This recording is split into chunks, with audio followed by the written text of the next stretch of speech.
Welcome to the Cotton Cocoa Report. Today we have the pleasure of having Dr. Amy Wax here on. Dr. Amy Wax is an American lawyer. She's a neurologist, an academic. She's the Robert Mundheim Professor of Law at the University of Pennsylvania Law School. And her work addresses issues in social welfare law, policy, and she's on specifically to talk about a book that she wrote on race, wrongs, and remedies, group justice in the 21st century. So Dr. Wax, thank you so much for coming on. Thank you. We specifically, the timing in terms of why we're bringing Dr. Wax on now is because she has been, fairly eloquent for the last many years on the issue that as a society we seem to be struggling with a lot in terms of race, racial injustice, inequity, and what to do about it. And somewhat just about 2 weeks ago, we had this is kind of engulfed medicine a little bit, if you will. It's kind of been unspoken for a while in medicine. There have been little tiny blurbs about race in medicine and what to do about it, and kind of the dogma that's come to be in the last many decades, probably almost a half century or more, is the idea of increasing the representation of physicians from the underrepresented minority class, Blacks and Hispanics, within medicine. And this has been going on in one variety or other since almost 1969. And it's been increasing in the how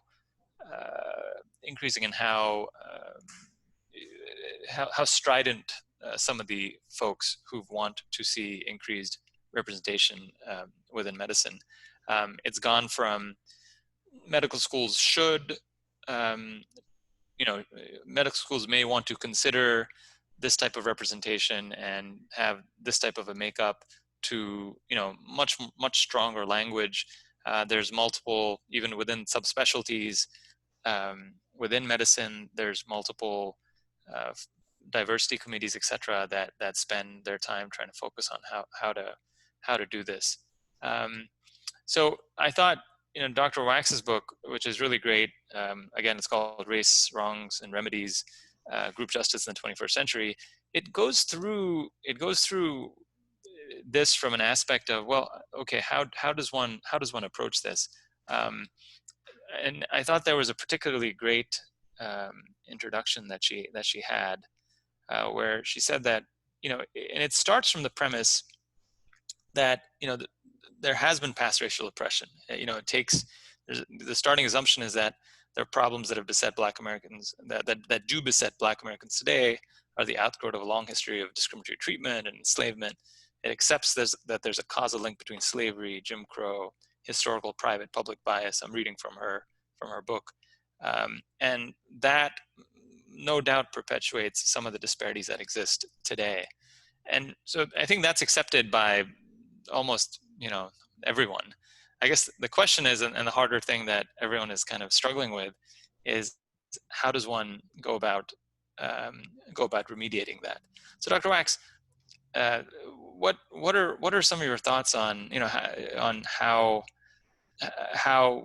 what we have done in terms of trying to remediate that? We've been trying to do this since the 1960s. Have we been doing a good job?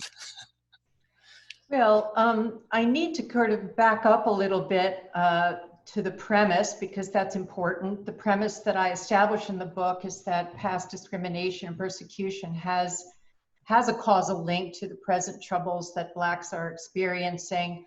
And the focus here, if we're talking about affirmative action in education or medicine, would be one of the side effects is educational underachievement. I also talk about higher rates of criminality and family breakdown. That's sort of what I call the dysfunctional trifecta here.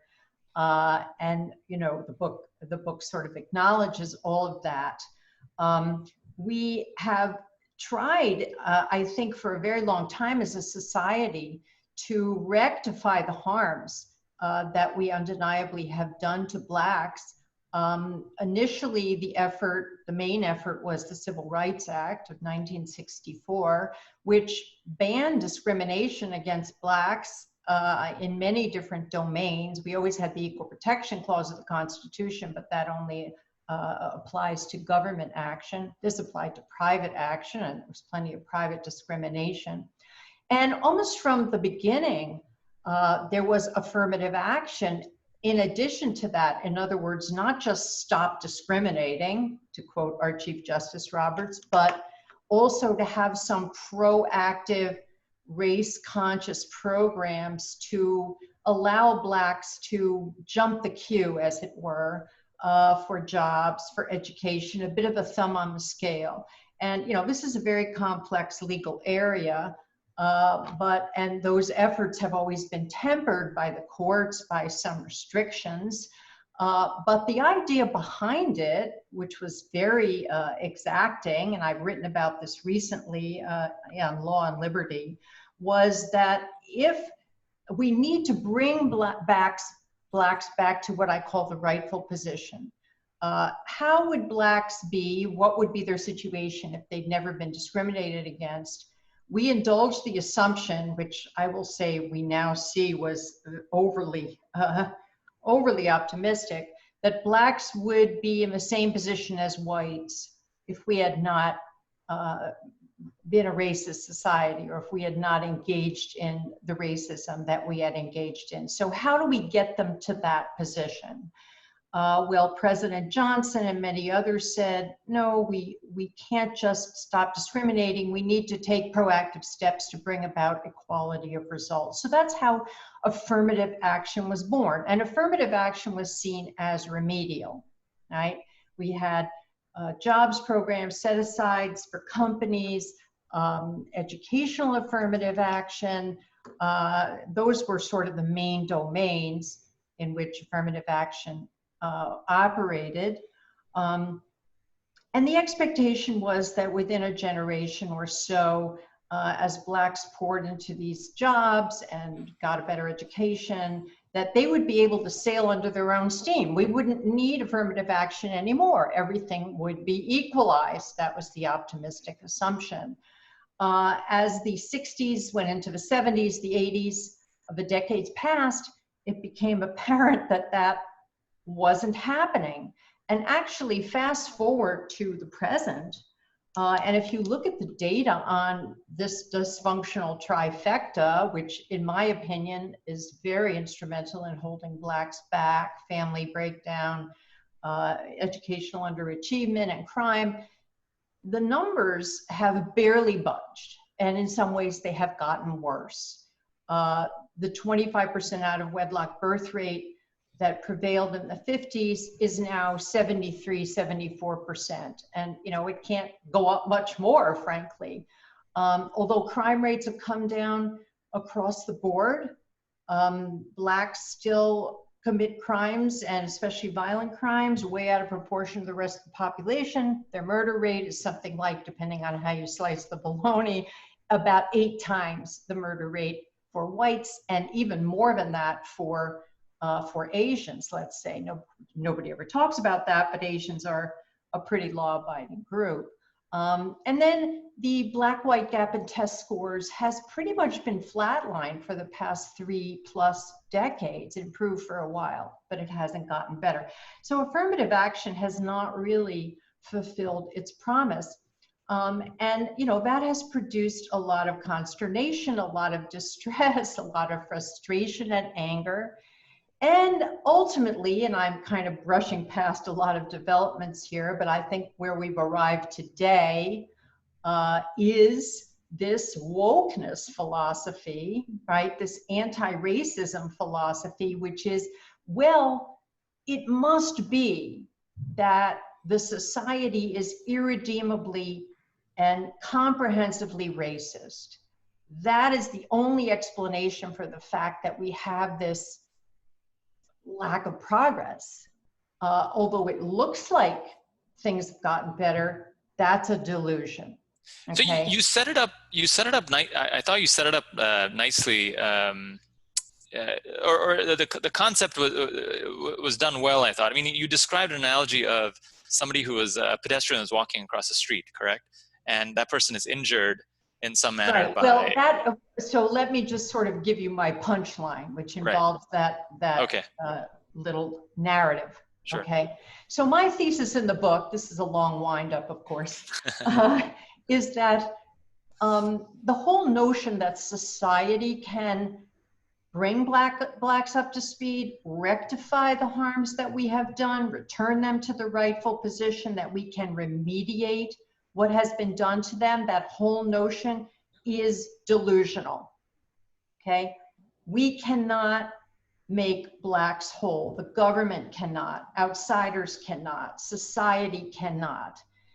Even if you grant the premise, which I think a lot of people would contest, and I would actually partly contest, that discrimination and persecution have resulted in the current dilemma, even if you grant that, it does not follow that we outsiders can fix it. So what is the analogy that I use to try and demonstrate that proposition, which by the way is a proposition that people resist because it just, there's the moralistic fallacy. If we have to do it, we should be able to do it, right? That's this impulse.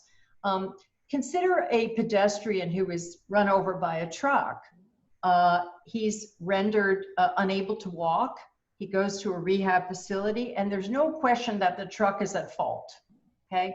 The truck is to blame.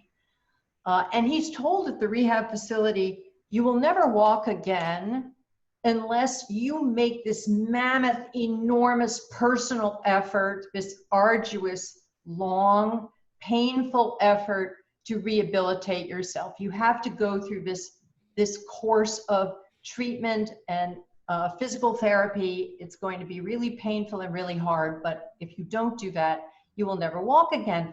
And the pedestrian says, but wait a second, the trucker, he's the one at fault. He caused me to be unable to walk. He has to fix it. And the therapist says, sorry, he can't fix it. That's not fair. It's not just. It's just this tragic fact.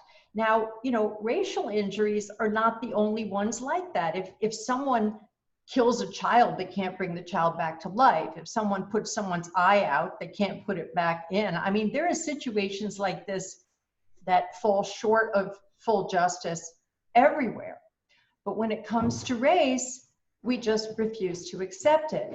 Now, actually, the racial situation is in some ways better than the situation of someone who has an eye put out or a child who was killed. And here's why. Because the kinds of injuries that have been inflicted, which I call human capital injuries, these dysfunctional habits, these attitudes, these cultural elements that have been fostered by caste and persecution, they are subject to remediation by the victim themselves.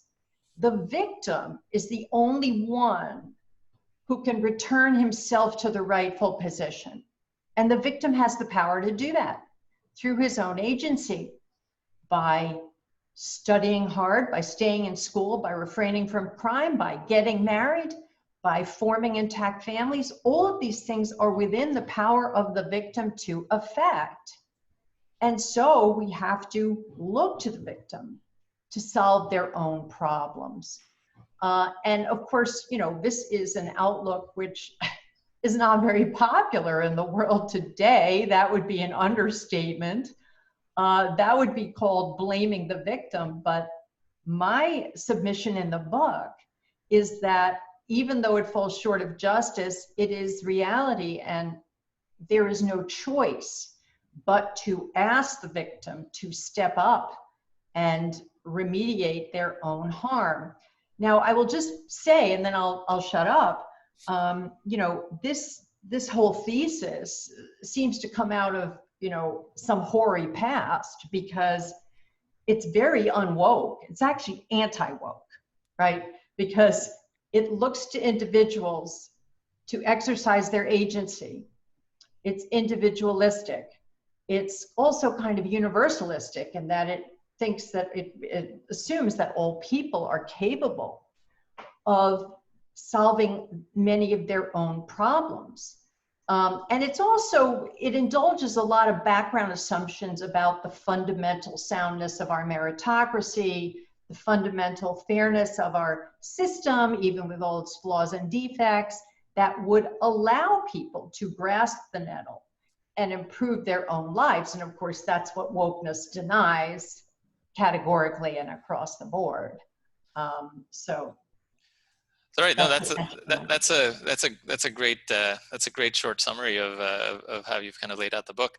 You know, of course, fundamental to, I think, the assumption there is that some of the things that are being said by wider society aren't operative. So they will say that, well, all because you took the civil rights, you know, all because the civil rights movement happened and the laws were passed, that doesn't do anything about unconscious bias. The other things that are said as, look, maybe the reason that there's still such a wide gap in outcomes is because of structural issues that relate to the fact that Blacks and underrepresented minorities are in schools that are funded by property taxes, and property taxes are, of course, linked to, I mean, the property values, and so therefore school budgets are different. So, you know, what do you make of, what would you say to that? Because those are the assumptions, right? The assumptions that you're saying is that, as I understand it, is that, you know, this idea that society can make the person whole, right. in 2020 at least, isn't operative, and it has to come from the individual, from the group in some ways. But so this is, yeah. These ideological premises behind, you know, the current anti-racist woke dispensation are so, frankly, I guess I would attack them from multiple points of view. I mean, the first is, it's very vague and ill-defined. I hesitate to quote our fearless leader, that's always dangerous, but when asked about structural bias, he said, well, you know, it's just, nobody really knows what it is. It's not been defined. It's this kind of vague amorphous concept like ether, or, you know, a miasma. It's, you know, I'm pretty concrete in the way I think about things, and it's too vague for me, right? So we need to look at concrete examples. Now, to look at concrete examples, because I think there are some. So you mentioned one, which is, you know, uneven funding for schools. That's just one example that's given of structures that have been built up over decades, you know, that don't mean that we don't have a level playing field. The first thing I would say about that is, in a free society, and Glenn Loury has voiced this recently, you know, that unless you have tyranny, there's going to be some degree of inequality, even of opportunity, and take your pick, and also of outcomes. In a free society, you know, we're never going to be able to entirely level the playing field. So that would be premise number one. As long as you have the family, you will not have an entirely level playing field. But the second thing to say is, it's easy to say that school funding is, you know, extremely different by race or by class. If you actually look at the data, a lot of inner city school districts spend the most money. So the empirics of a lot of these assertions are questionable when you start to examine them. The second is, it's just assumed that school funding really makes a huge difference, that the effect size is large, that's what's dispositive. That's another empirical assumption. And in fact, there's very little evidence that that is true. In other words, once you start breaking down the structural discrimination concept into its particularized parts, it begins to fall apart, mostly, not entirely, in large measure. So it just becomes this kind of unquestionable dogma. And of course, we now have a situation where even questioning any of this stuff is punished by a cancellation and name calling and slurs. So it's very hard to do that. So I'm not saying the world is 100% fair. I'm not saying there aren't advantages here and there. I am saying if we start to examine them, they are vastly exaggerated. And, you know, if we step back, we realize there are counterexamples everywhere that we just don't want to look at. Immigrants have been coming to this country since the mid-60s, off the boat with few resources, not even speaking the language, right? And certainly not wealthy. And they have leapfrogged past native-born Blacks in almost every respect, right? So structurally, they are way behind the 8 ball, and yet they have zoomed ahead. So that just makes you doubt that these obstacles, even though they exist, are that important. I would deny that they are that important if the other elements for success are in place. And the problem is the key elements of success, of getting ahead in our society, maybe not always rising to the highest levels, because not all groups are the same and there are group differences, and we find it very hard to swallow that. I realize that. But having a decent life where, you know, you're not in poverty, you're not mired in horrible dysfunction, it's possible for everyone. It is possible for everyone if you just take some basic steps. And I would just close this little disposition by talking about the success sequence. There are some social scientists at the Brookings Institution who showed a number of years ago that if someone graduates from high school, gets a job, works steadily, gets married before they have children, and I would add another parameter that's very key, which is stay out of trouble with the law.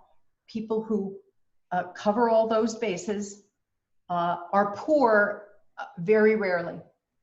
Single digits percentages of people who abide by those rules are poor. These are steps that ordinary people can take.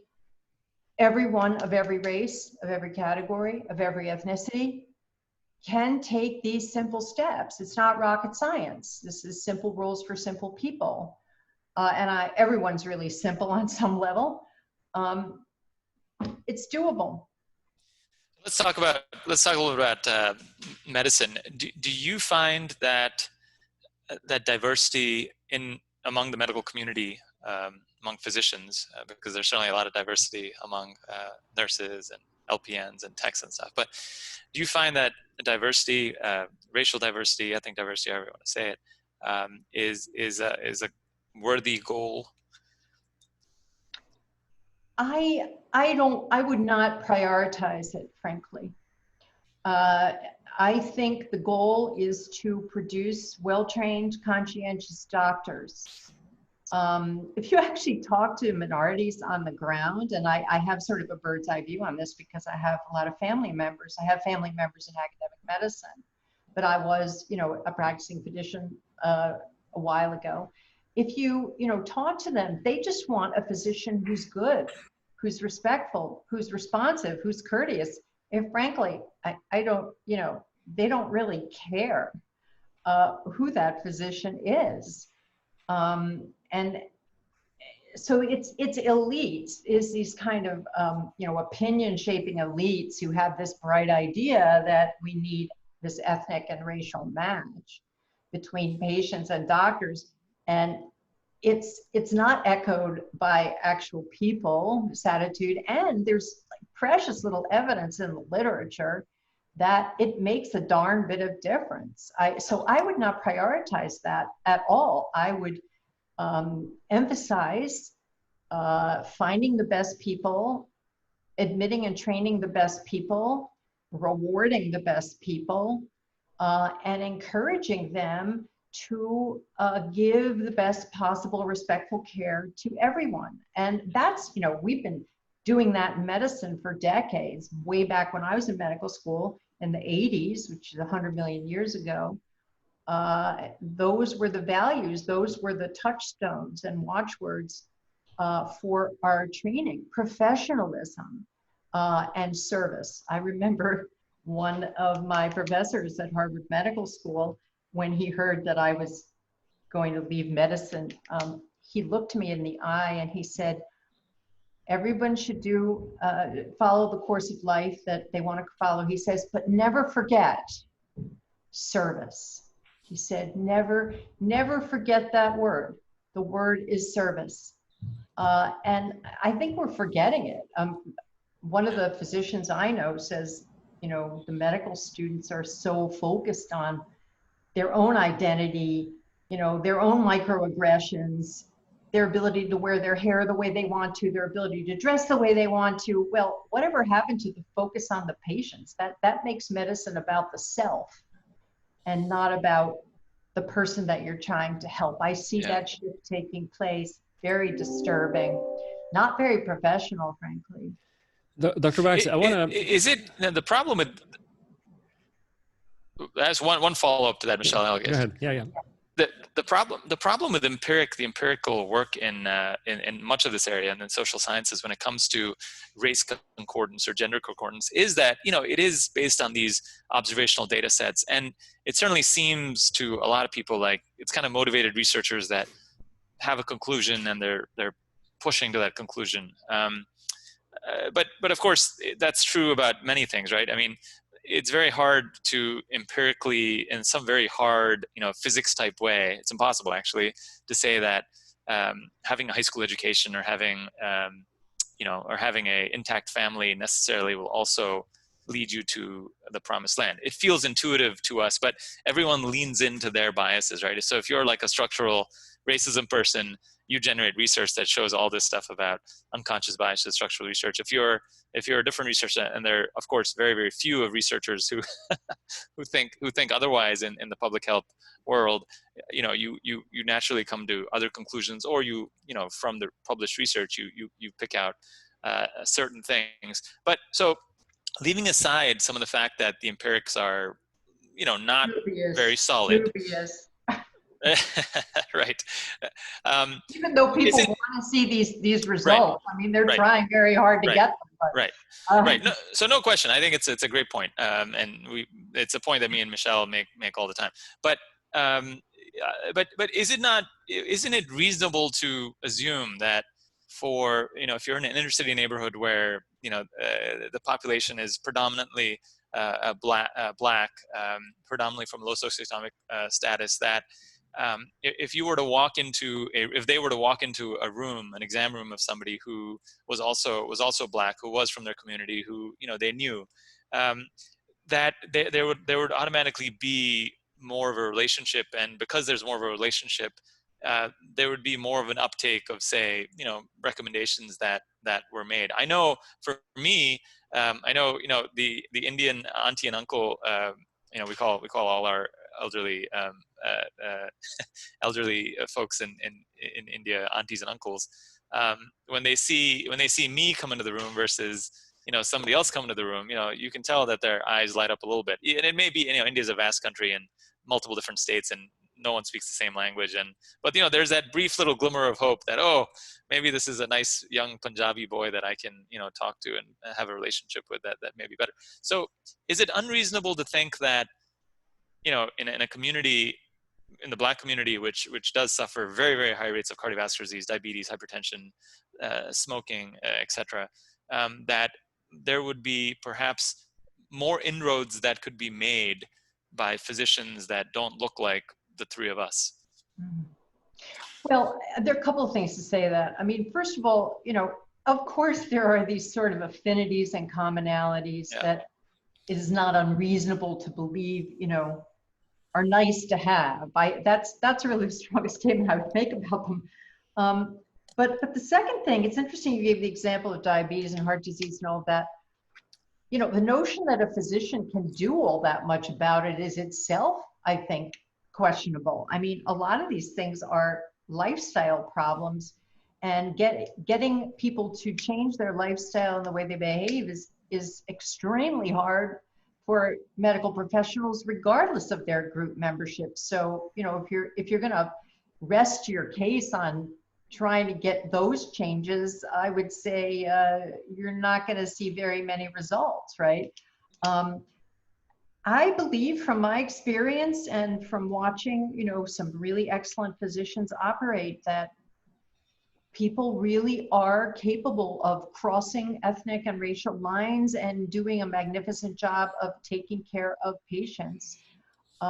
regardless of the group that they come from. It's really not all that hard. I mean, it's a matter of basic respect and communication, and, you know, and acknowledging the dignity of the person. I mean, these, once again, these are universal ideas and values. I realize they're not fashionable, but I truly do believe in them because I've seen it done. I've seen this operating. And I know from the people I know in academic medicine and some of my close relatives that people from all backgrounds and ethnicities can be grateful and close to their physician and appreciate their skills. Now, the second thing to say is, you know, here we have to talk about effect size. How important is this relative to what we would be sacrificing if we made this massive effort to diversify medicine? Because there are trade-offs here. There are tremendous trade-offs. So that's where we get into the whole affirmative action problem.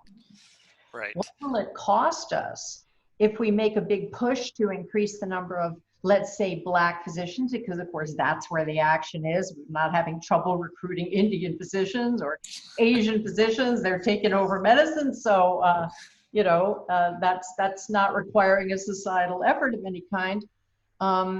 It's Blacks who are underrepresented in the field.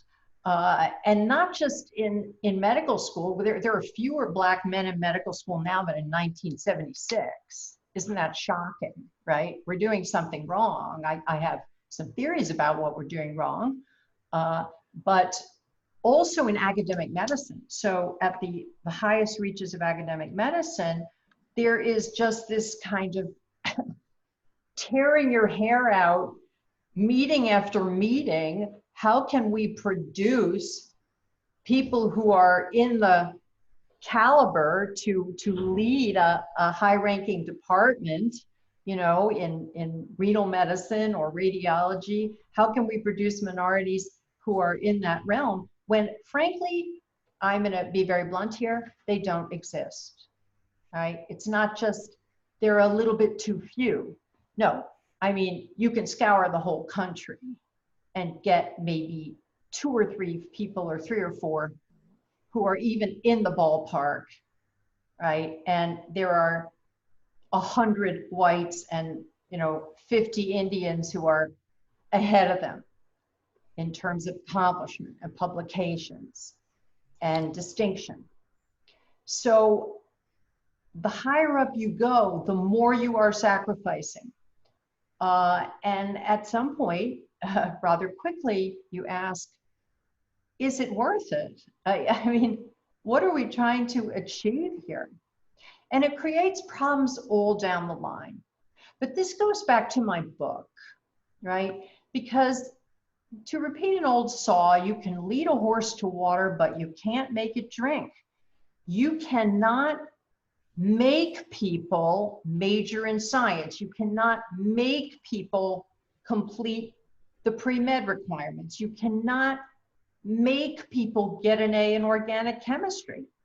You know, there's nothing you can do at the end of the day, and it is a rescue fantasy to think that you can, right? Or to pass the medical boards, or to publish more papers, or, you know, be a distinguished scientist. This is not in other people's hands. Yes, you can pave the way, you can give them all sorts of help, but at the end of the day, the person, him or herself, has to want to do it. So I think it's a lot of wheel spinning. And what kills me in the present moment about medicine is, and it's almost comical if it weren't so sad, is how many man hours are being devoted. I mean, we have Harvard and Yale Medical School graduates, you know, from the top of their class sitting around in conference rooms with diversity, inclusion, and equity staff and, you know, bureaucrats wringing their hands about this hour after hour after hour. What a waste of time.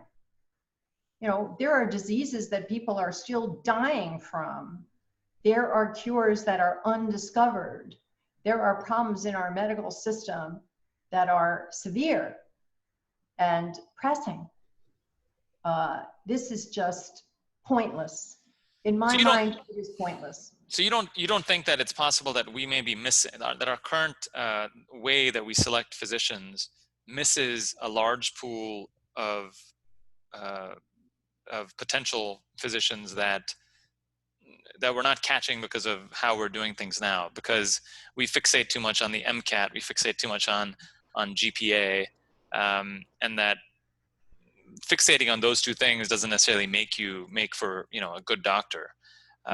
Is it possible that using metrics that are very different will get us applicants that are, by any definition, I mean, I have no idea what Michelle's MCAT score is or his GPA was, but you can tell by by having a relationship with the guy that he's very good at what he does, and he's very thoughtful, and I'd love to be his patient. Is it possible that we're just not doing it right in terms of the selection process, Dr. Wax? Well, one criticism you can make of what I just said is, well, I'm so focused on the top. I'm focused on the elite here of academic medicine, but there's medicine as a practice, right? Right, and, right.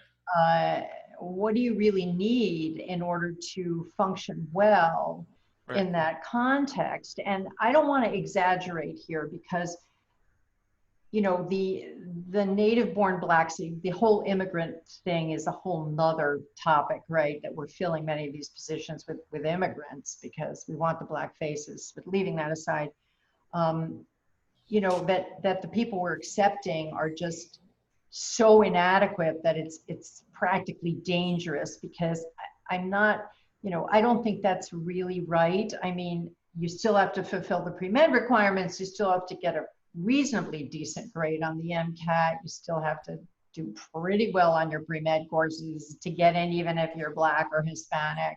That's my impression from looking at the numbers anyway. But here's the problem.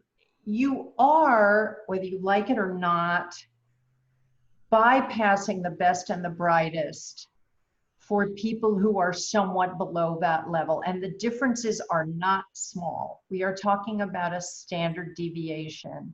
Now you could come back and say, well, but these people still are competent, or most of them are, although a remarkable number of them flunk the medical boards. I mean,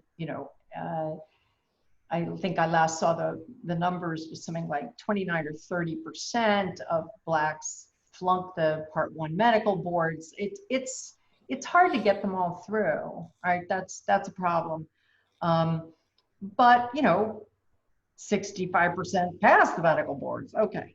And what if the test is? I think we owe patients the best people, and I really do think, and this is not a popular view, but the evidence is overwhelming, that grades and MCATs do count. They do measure something real. They are not delusional. The how you do on the test is not just a measure of how you do on the test. All right, it is predictive. It is predictive.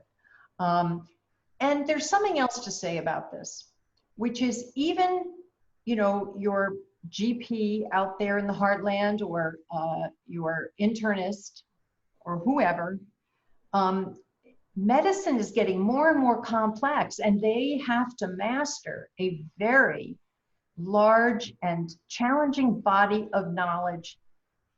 They have to apply it conscientiously. They have to have, it's not just cognitive, they have to have the non-cognitive traits, the discipline, the determination, the stick-to-itiveness, the conscientiousness, and all of that. And in part, you're selecting for that when you put people through this gauntlet. And if people have more trouble getting through the gauntlet, it is a fair prediction that on average, they are not going to perform as well. Of course, people will surprise you, and they will perform better or they'll perform worse. So you're playing the averages. You are making generalized predictions. You could argue that a certain degree of sacrifice of that is worth it. But once again, I would say, but show me the money on overall net positive effects? Are the trade-offs, are we just indulging this dogma that the trade-offs are positive, or do we actually have evidence that the trade-offs are positive? Now, lurking in the background here is this idea that has a stranglehold over our culture right now, which is that we don't have a just society until different groups are lockstep represented in proportion to their numbers in every single realm. We just don't have a just society. Well, I reject that. Okay, I just think that's wildly unrealistic. Why do we think, Indians are going to be equally interested in medical careers as Blacks are, as, Jews are, as Lithuanians are, as, women are, as men are? I mean, men and women choose different specialties. They choose different career paths. I understand that's evidence of sexism, blah, blah, blah. So, Dr. Wax, can I float the idea that perhaps the conservative case doesn't go far enough, because I'm very on those questions. I'm very libertarian. I don't think we need to sacrifice standards of quality, except that we do, because medicine is a state-regulated profession, right? So you have state medical boards that impose. There's a licensing process that sets essentially the tone. And that actually has been very injurious to minorities and women. So when it was implemented at the beginning of the 20th century. And so I think if we, it's wishful thinking at this point, but nevertheless, we need to, if we aim for the right causes, it may take a decade or two or three, but perhaps we'll get there. We should delicense medicine. And you'll have schools that have very high standards, and they will be able to maintain whatever standards they want, and other schools that don't. But there will be a lot more doctors, or whatever you want to call them, healthcare professionals that will serve the needs and let the chips, fall where they may. And I don't hear that, much from the conservative side that wants to sort of hold on to sort of a golden age of how it was before the 1960s. But at the same time, it was, in my mind, there was some built-in social injustice in it. Well, I understand that libertarian position. I think, we have a kind of schizophrenia in our society, which is, on the one hand, all of these quality standards, as you call them, which have been only imperfectly validated, but have existed forever. They, are under a total assault, not just in medicine, but across the board. Mm-hmm.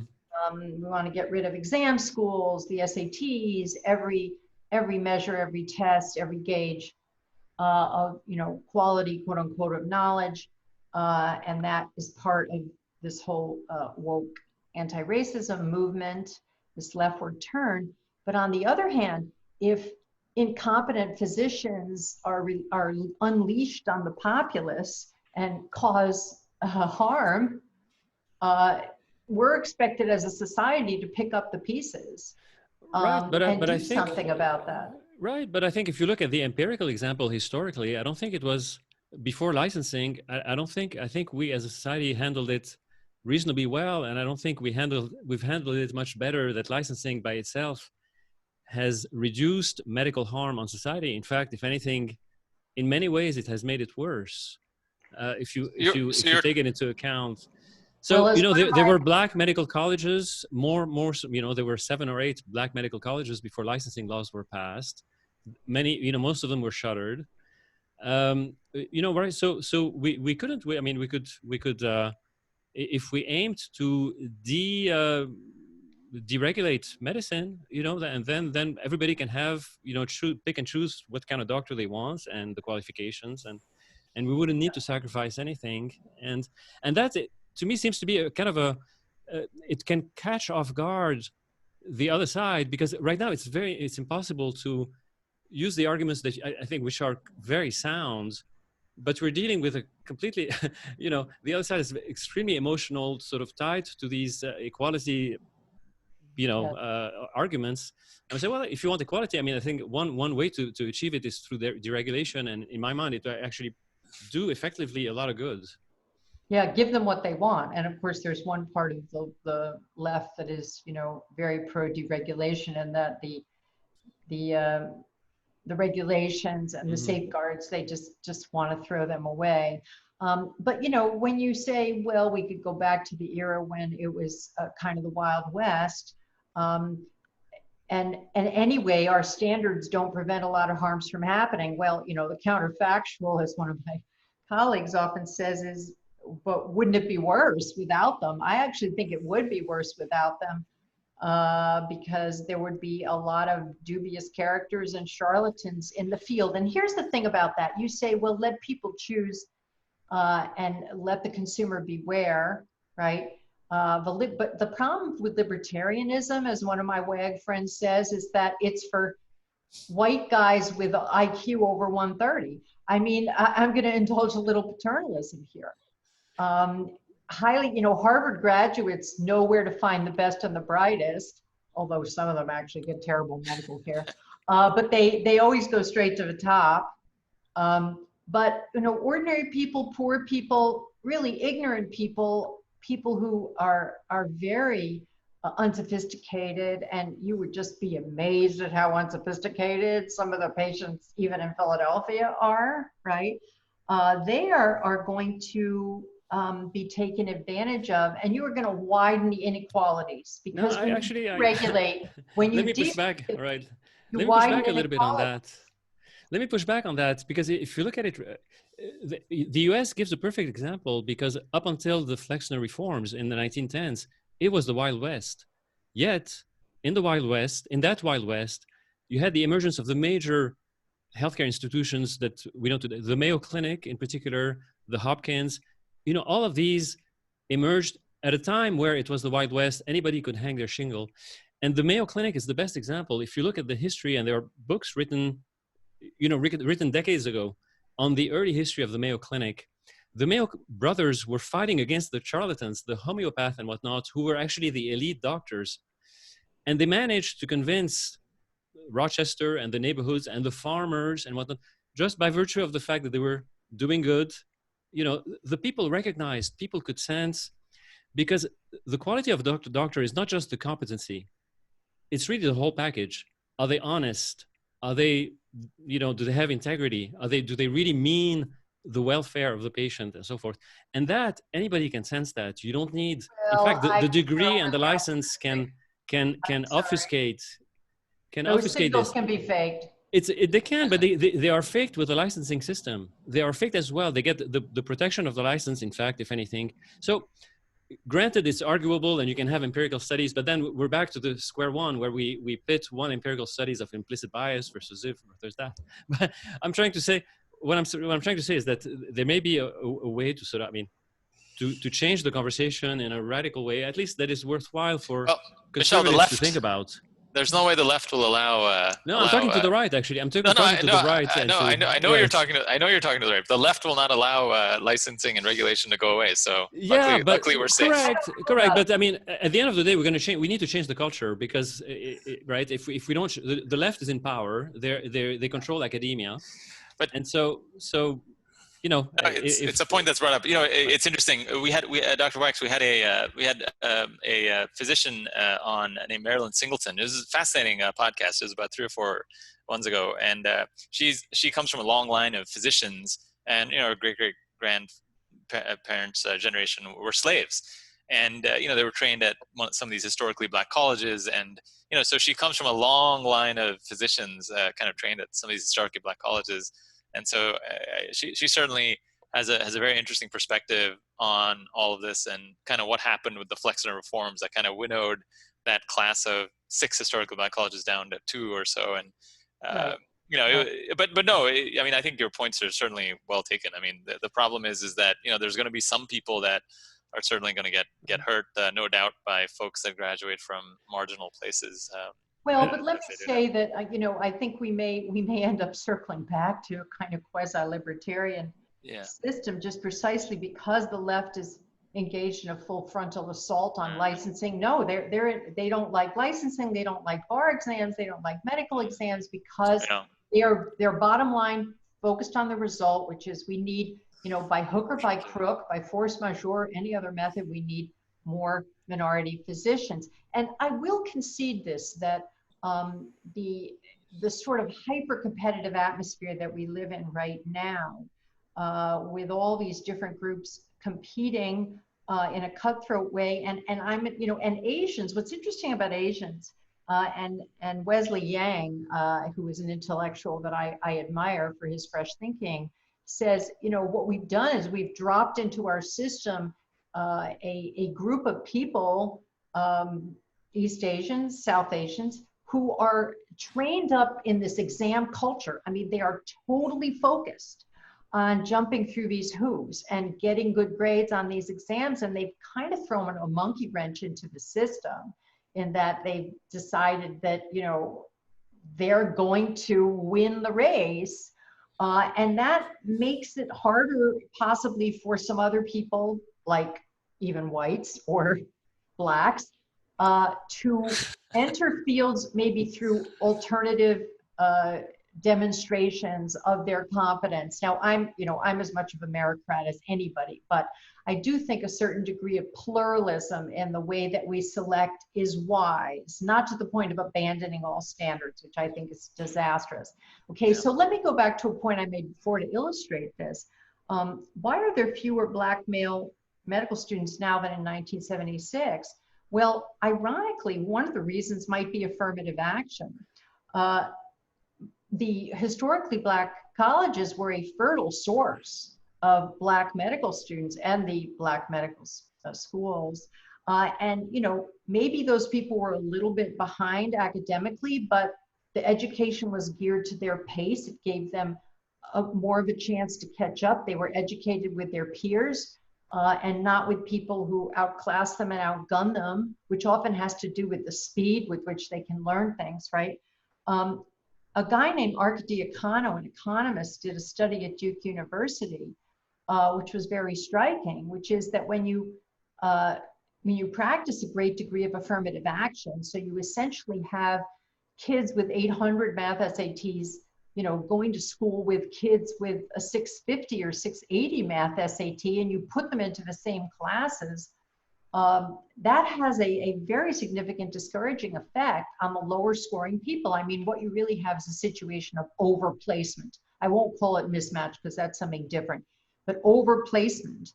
And they showed that Blacks at Duke, who started out in science classes and science majors, dropped out disproportionately from those majors, from the pre-med track, because they had to compete with students who came in with much better credentials. And that's very, very hard. So ironically, it ends up driving people out of the fields that would enable them to qualify. If they had gone to a school where with people who had their scores, their credentials, and they didn't have to compete with people who were, you know, better qualified or, you know, smarter, whatever you want to call it, they might have stayed in those majors. They might have stayed the course. Ironically, they might have ended up in medical school. So that's why I say affirmative action may be partly to blame for the fact that seem to be going backwards here on minority representation. Now, of course, you know, this is the kind of discussion you just can't have. I mean, part of the problem here is that we have this ritualized orthodoxy now in medicine. I mean, it stuns me.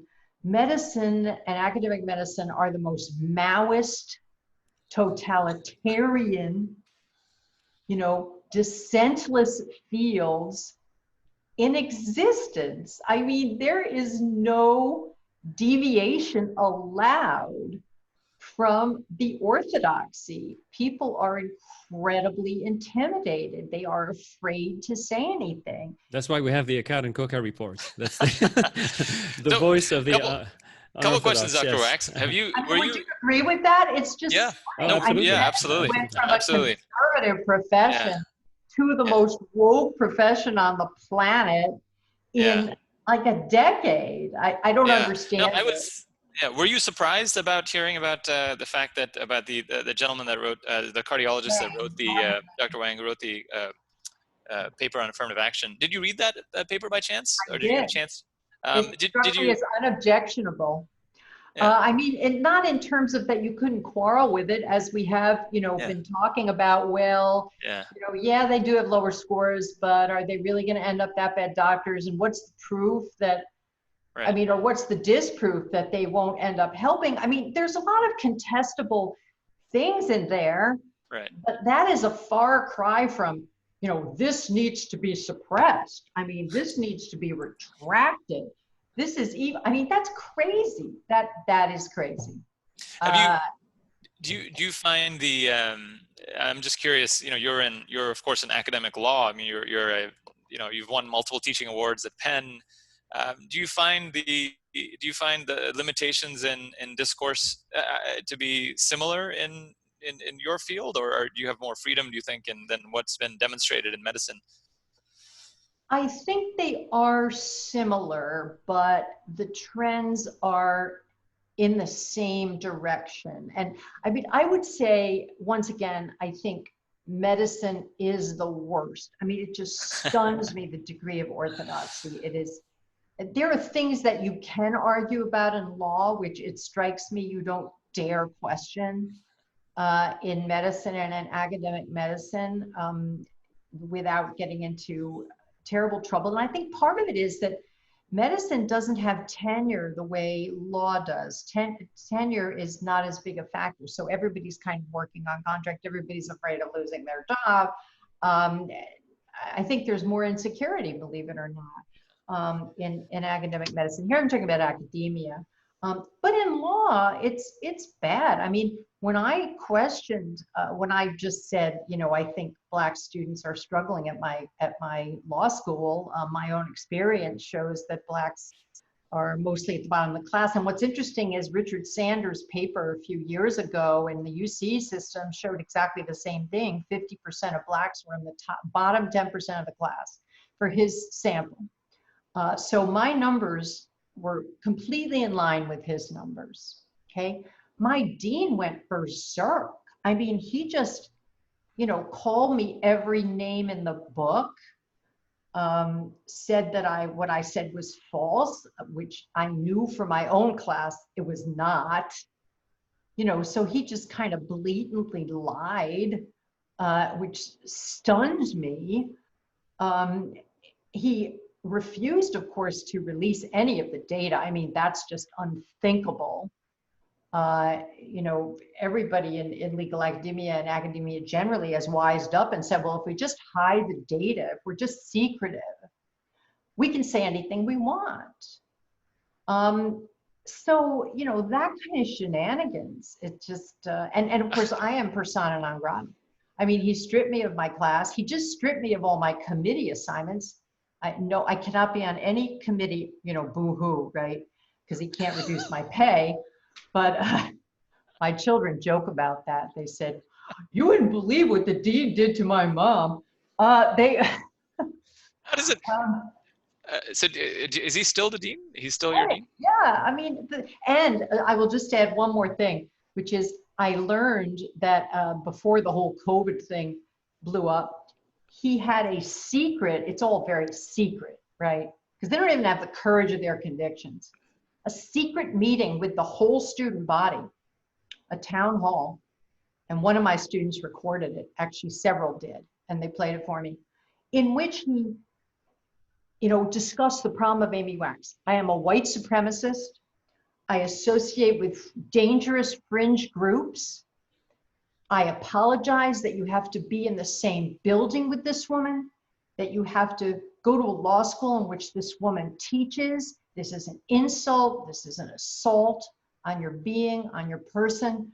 And I am going to do everything in my power to get rid of her. Now, you understand there is tenure. There is this unfortunate fact. Of course, I wasn't there to say, and if I didn't have tenure, then what would happen to me? Which of course sends a signal to everybody in the school. Don't say what she said. Write down all your complaints against Amy Wax, I would urge you to do that. I mean, just on and on. I mean, it was just, that's what's going on. That's what's going on. Wow. Because I dare to question the dogma, the catechism. So yeah, it's just as bad as people say it is. It's just as bad, and it's being exported to the culture. As Andrew Sullivan says, we're all on campus now. It seems we like all it. live on campus now. Dr. Wax, I forgot, you know, I'm sorry for being out of order in terms of this question, but I totally forgot. I definitely wanted to ask this question for you.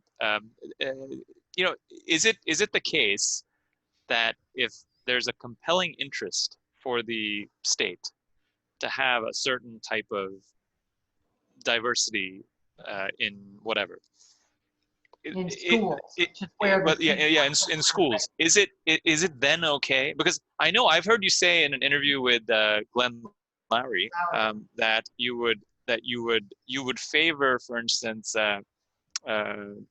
selection of citizens, you know, for certain higher education things, because that's in the compelling interest of the state.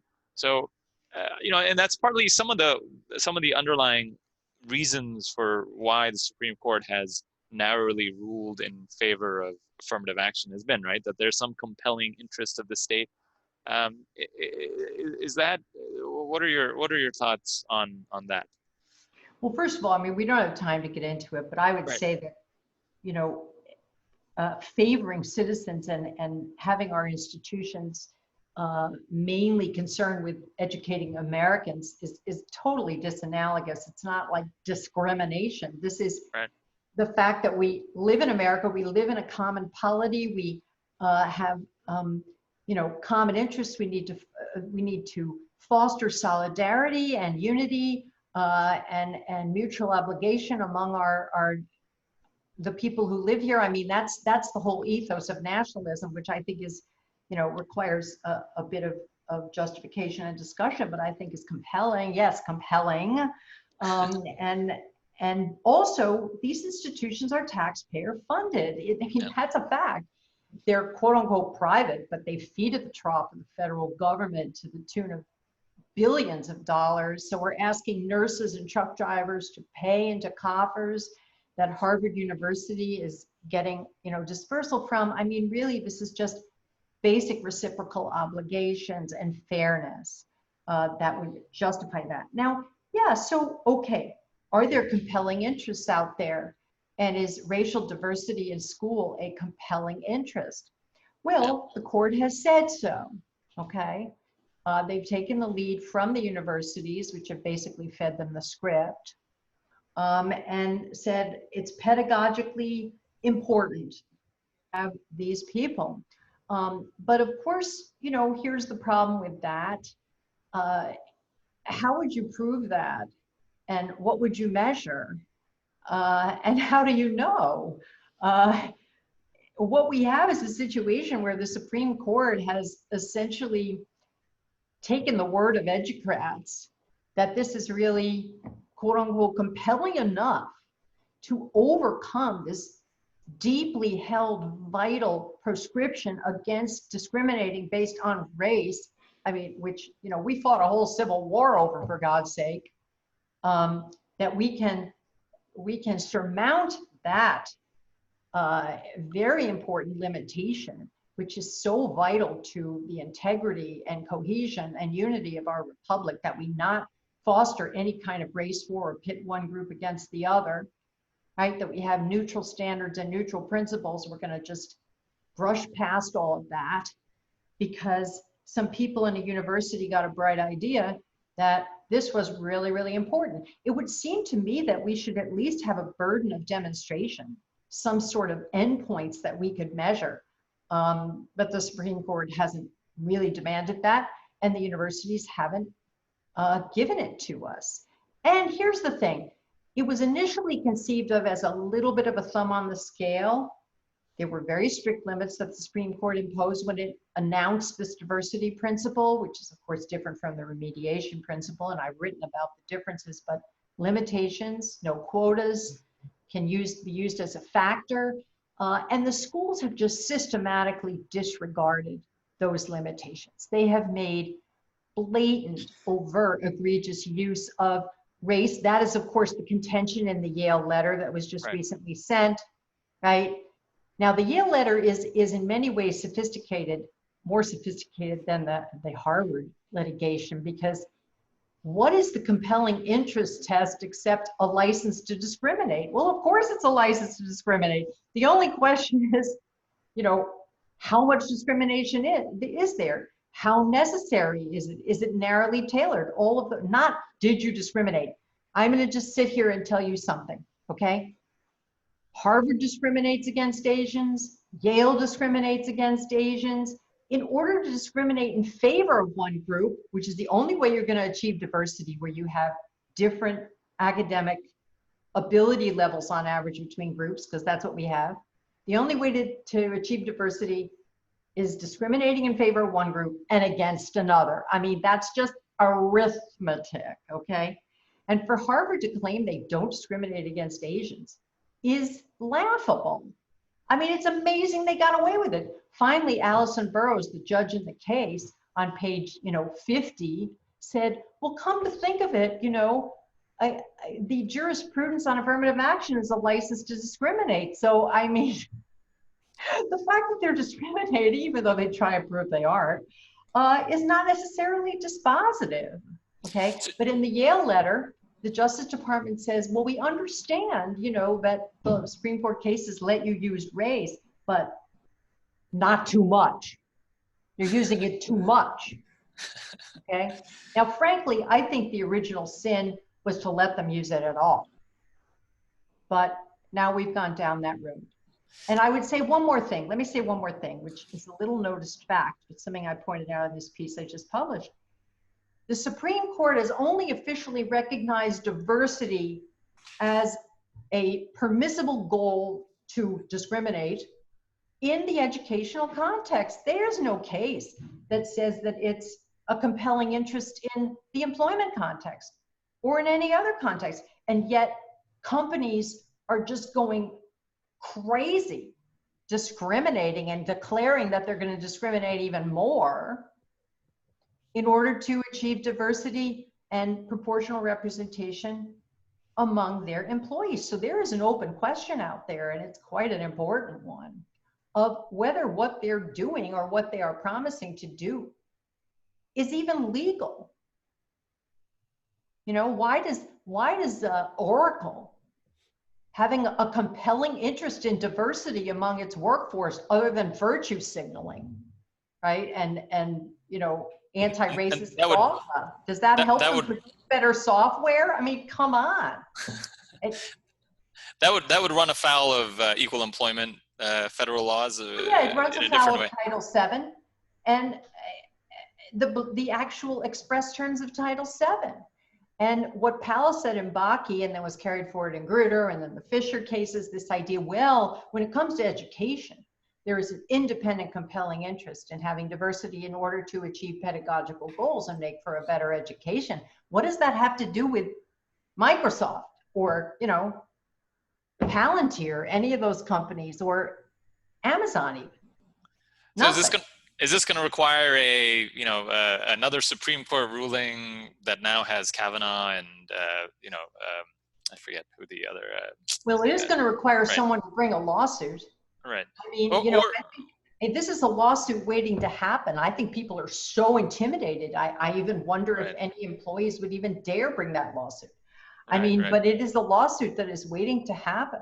Right. Or does it require the DOJ to just simply, apply the law as it exists? Because it seems, like's happening in the Yale case. So do you see? Right. So your last question, because I'll let you go because I know you have an engagement. Yeah. Where do you see this? Where do you see this going? Your crystal ball says another Supreme Court case, which kind of turns the tide, or is it a DOJ? More enforcement of what the actual law is. Well, there are two possible scenarios corresponding to who wins the next election. Okay, because that's going to be really important. If Trump wins, then the Civil Rights Division and, Eric Dryban, the head of the Civil Rights Division, will continue their efforts to curb and tamp down the amount of race preference that is going on in the university system, which is tremendous. Will they succeed? I don't know. There are 100 million ways to evade these commands. I mean, the admissions offices, you know, they are, I mean, if they are good at one thing, they are really good at, you know, bullshit to justify whatever the hell they want to do. Excuse my language, right? And these prestige universities, I mean, they are like this kind of, you know, holy church. I mean, they're the cathedral. They are beloved of the people in power because they seed the centers of power. Okay, I mean, it's elitism run riot. So they will largely do what they want to do, and they'll come up with some way to justify it. In other words, I don't know how much effect it's actually going to have. Okay, there's another part of that, which is Asians. You know, Asians are very ambivalent about upsetting the apple cart because they want to please the powers that be, right, in order to rise. So that complicates it. But if Biden wins, I just think he's going to just swing all the way back to the status quo. This letter will be retracted. All sorts of other policies will be negated. It'll be a new day.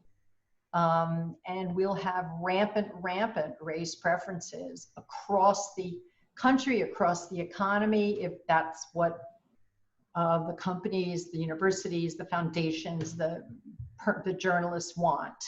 Because the Democratic Party is, you know, despite their attempts to look moderate, which is just complete propaganda, right? They are in the pocket of the most extremist elements on the left. They are the handmaidens of Black Lives Matter, of anti-racism, of the universities, the top companies. They will do their bidding. They will never say a word against it.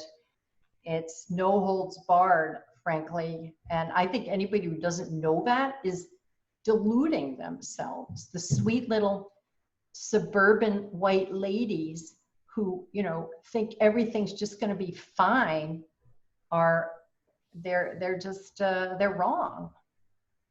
Dr. Wax, you have been fantastic to have on. Thanks so much for everything that you've kind of talked to us about. Truly unfiltered and truly awesome. Fantastic conversation. Thanks so much. Thanks for having me. Thank you very much.